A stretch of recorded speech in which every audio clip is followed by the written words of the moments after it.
The Mickey Mouse Protection Act is a huge reason as to why media has seemed so stale lately, and also why we keep getting all those live action remakes. It was 1998, and Disney was terrified. Steamboat Willie, the original version of Mickey Mouse, was about to enter the public domain. Now, if you're not aware of what the public domain is, that means that these characters are now free to use by the public, meaning anyone can make an adaptation of their work. And let me tell you, Disney is a fan of the public domain, okay? Most of their works have come from it, such as Cinderella, Sleeping Beauty, Beauty and the Beast, and many, many more. So basically, almost every project that Disney has made has come from the public domain, okay?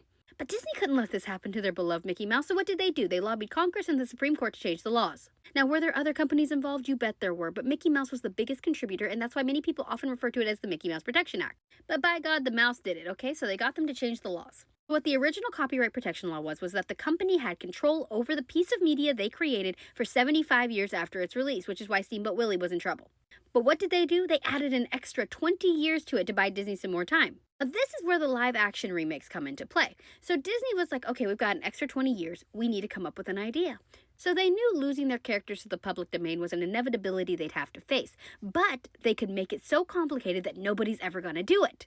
Cue the live action remakes. So for this one, we're going to use Snow White as an example. The original Snow White came out in 1937, right? So under the current law in 2032, that means it will enter the public domain. Hooray, you can now make your own version of Disney's Snow White. That's great.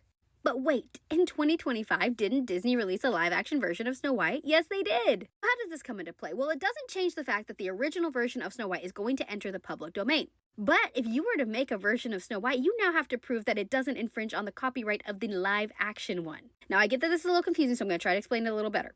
So let's say you decide to make your version of Snow White, and you're going to use the Disney character as inspiration. You're going to give her the same aesthetic and everything. That's fine. But what if you make her personality a little more adventurous and fiery like in the new one? Well, now you're not basing it off the 1937 version, you're basing it off the 2025 version, and therefore Disney can sue you. So you have to go out of your way to prove that you had no inspiration from any of the changes that Disney has made in the live-action version. And this is why Disney has made sure to make changes in all of their live-action versions to cover all of their bases. Because they want to make sure you never try to use their version of the character in anything. But this has robbed us of so much more than you can possibly imagine. So because of this law change, the last 20 years, nothing has essentially entered the public domain. So that means a lot of the Golden Age films are still under copyright, including the original Wizard of Oz. See, there was a lot of things that the Wicked movie could not use due to the copyright still being on the Wizard of Oz, such as they could not use her red shoes, they could not use the exact color of the yellow brick road, and there's a couple more.